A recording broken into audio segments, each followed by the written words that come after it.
homogenin otomatis, jadi kita nggak perlu ngocok-ngocok gitu. Ada di sini tinggal dimasukin aja tabungnya. Sama ini ada tabung MPA. Ini tuh untuk mengukur sampel dalam volume kecil.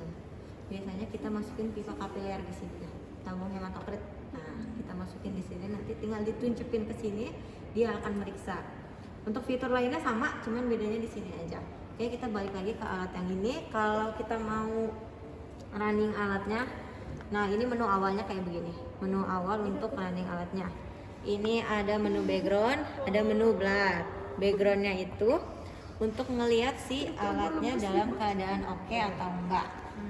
Oke, sebelum itu kita punya ini namanya barcode ya, scan barcode buat nge-barcode sampelnya. Kalau misalkan nggak ada barcode, kita bisa pakai manual, nulis manual di sini, ketik manual namanya, nama pasien sama nama operator yang dimasukin. Terus kita punya, bentar. Nih, ini ada RFID, barcode RFID buat nge-scan reagennya. Jadi setiap pergantian reagen, kodenya pun berubah. Nah, kita harus barcode dulu ke sini. Barcode ke sini. Oh, salah. Kita harus ke menu ini dulu. Kita menu ke maintenance, add reagen. Nah, ke menu add reagen, terus kita scan gini. Nah, nanti dia akan nongol di sini barcode terbarunya. Karena ini dia nggak mau nge-scan ulang ya, karena kan udah di scan waktu itu. Jadi ini yang nongol nih. Misalkan ini status reagennya ada di Luen, ada list. Hasilnya yang di Luen itu masih oke, masih 35 cycle lagi, bisa buat 35 sampel lagi istilahnya. Yang listnya kita punya kosong. Jadi di sini ada keterangan di sininya empty atau kosong. Oke, kita exit, balik lagi ke menu awalnya. Ini untuk menu runningnya ya. Background untuk melihat, kenapa? Background untuk melihat alatnya oke atau enggak. Nah, bloodnya untuk sampel. Untuk sampel pasiennya. Jadi sebelum kita running alat, pastiin dulu alatnya dalam keadaan oke, kita background dulu. Untuk menu kedua di sini ada history untuk melihat sampel yang pernah kita periksa. Misalkan kita belum lihat nih sampel yang kemarin hasilnya gimana. Nah, itu bisa kita back ke sini, bisa kita lihat tanggal berapa, namanya siapa, nanti di sini nongol dia. Ini untuk quick menunya seperti ini. Ada prime tuh kalau misalkan dari hasil background yang nggak oke, nah harus kita prime. Prime itu istilahnya apa ya? Nge-refresh alat. Untuk nge-refresh alat. Ini untuk standby, untuk menyetandbykan alat. Misalkan alatnya mau kita pakai lagi nih sore, tapi paginya udah dinyalain, nggak apa-apa, di standbyin aja. Input assay untuk masukin kontrol, add reagen untuk barcode reagen yang baru tadi. Kita ke menu selanjutnya, ada maintenance. Maintenance ini ada fill untuk ngisi reagen. Jadi sebelum kita running harus diisi dulu reagennya. Ada empty itu untuk ngosongin reagen. Jadi sebelum kita matiin alatnya, udah selesai pemeriksaan mau kita matiin, harus dikosongin dulu. Prime sama kayak yang tadi ya, prime sama standby sama, cuman ini untuk menu cepatnya aja. Jadi pas klik menu ini langsung ada prime sama standby. Kalau kesini kan kita harus ngetik maintenance-nya dulu. Nah, untuk power down apa? Matiin alat. Oke, untuk ini ada menu lagi, ada clean fill, clean empty. Clean fill itu untuk ngebersihin alat. Ngebersihin alatnya nanti kita pakai 3 reagen ini. Nanti saya jelasin. Clot removal sama clot prevention sama clot removal untuk ngilangin bekuan. Untuk ngilangin sumbatan yang ada di selangnya. Oke, untuk burn office itu menu dari sistemnya. Kita balik lagi ke sini ya. Di bawah ini ada star plate, kita nyebutnya star plate. Kayak di photometer ada zippernya yang dipencet itu buat masukin tabungnya, tahu kan? Buat masukin si selangnya. Nah, ini namanya star plate. Ini namanya selang probe untuk masukin sampelnya. Jadi sampel untuk yang ini nih, darah full darah, kita masukinnya ke sini, perbandingan 1:1. Kemudian kalau misalkan kita udah running nih di 1:1, hasilnya nggak oke, ada yang tinggi banget, ada yang rendah banget, jomplang banget, kita bisa lakukan pengenceran, tapi nanti dimasukinnya ke star plate yang ini, 1:225 gitu. Ini tinggal dimasukin aja tabungnya, ditekan. Oke. Kita coba running ya. Kita pakai yang blood. Ada yang mau coba? Ayo. Sebelumnya masukin dulu nama pasiennya sama nama yang meriksanya. Misalkan nama pasiennya Rina, coba. Iya, ada yang namanya Rina?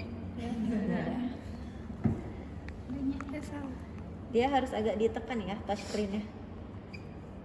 Nggak bisa dilembutin. Iya, harus digerak. Harus dikasarin. Oke, masukin operator ID-nya, stempel ID 2-nya balik kanan.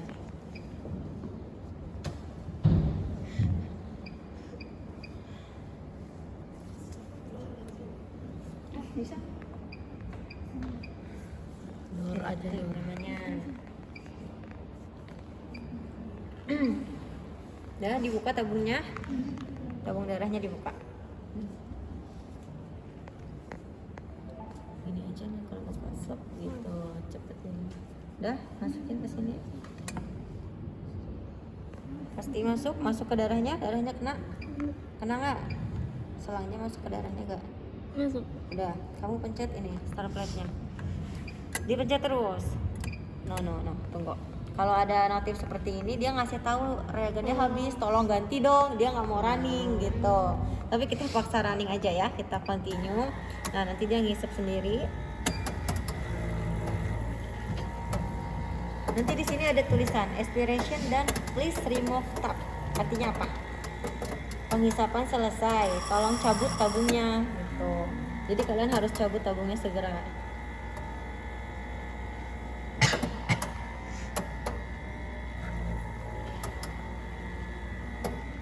Udah ya? Udah ada notifnya ya? Nggak kelihatan. Nanti di sininya ada tulisan expiration done gitu. Dari expirasi sampai dia keluarin hasil itu butuh 45 detik. Sampel yang dihisap sama alatnya cuma 200 mikrowatt aja. Bisa ngitung banyak parameter dari HB sampai diff-nya, sampai MCV, MCH, MCHC-nya ada di sini. Nah, ini untuk hasilnya. Di sampel resultnya ada sampel nomor berapa? 171. Nah, ini dia ngingetin lagi nih, listnya habis katanya gitu. Oke, ini untuk tanggalnya, tanggal hari ini sesuai ya, jamnya jam sekarang. Profilnya blood, yang diperiksa darah, bukan background. Kalau background nanti di sini tulisannya background, profile background gitu. Untuk metodenya open tube benar, tabung terbuka, operatornya namanya Nur benar. Oke, ini untuk hasilnya dari sel darah putih sampai ke PCT ada di sini. Nah, ini bisa kita lihat dalam bentuk grafik atau skala. Jadi kita bisa pilih mau grafik apa mau skala. Misalkan kalian maunya grafik aja nih, lagi penelitian maunya yang ditongolin grafiknya aja. Bisa nanti kita klik di sini grafik, nanti akan nongol grafiknya seperti apa. Kita lihat hasil yang bagusnya nih.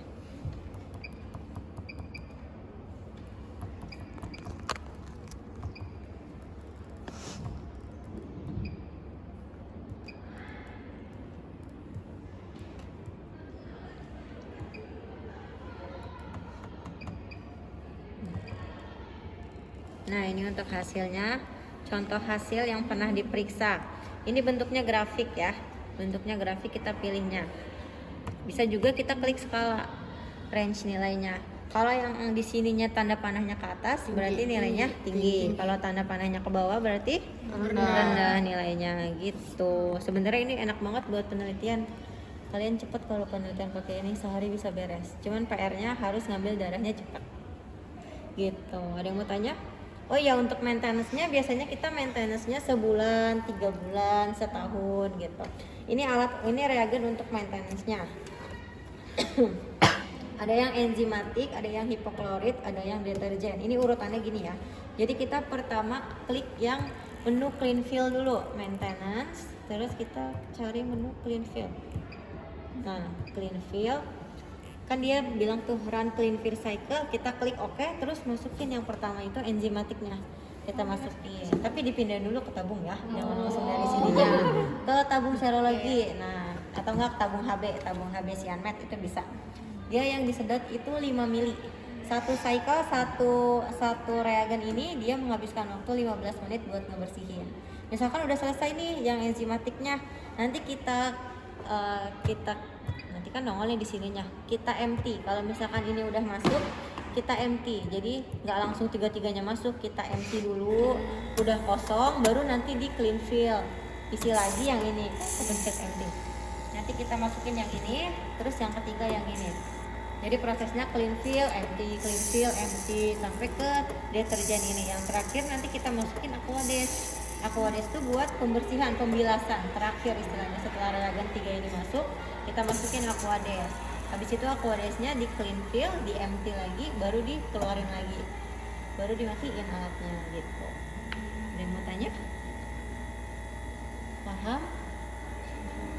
Boleh kalau mau penelitian pakai alat ini nanti barangkali berminat ke hematologi. Itu dia dalamnya. Ini tadi saya salah pencet malah ngosongin. Ini dia proses ngosongin ya, ngosongin reagen, ngebersihin reagen. Jadi kalau udah selesai kita kosongin nih si reagennya. Nah di empty proses ini bisa 15 menit lah. Tadi udah saya jelasin. Ada yang mau tanya? Paham? Ibu, untuk paket reagennya juga tetap dari asal si ininya juga? Iya. Asal alat ya? Ya, harus satu vendor. Oh, berarti nggak bisa pakai merek lain ya? Enggak. Kebetulan satu pabrikan. Jadi alatnya harus beli yang itu lagi gitu. Wow. Tapi kalau penelitian biasanya kita pakai kontrol untuk mastiin alatnya oke apa enggak. Karena background aja kan nggak cukup buat ngeliat alatnya oke apa enggak kalau penelitian. Jadi harus dikontrol. Udah, Bapak ini sambil kosongin aja. Kalian boleh balik lagi ke sana.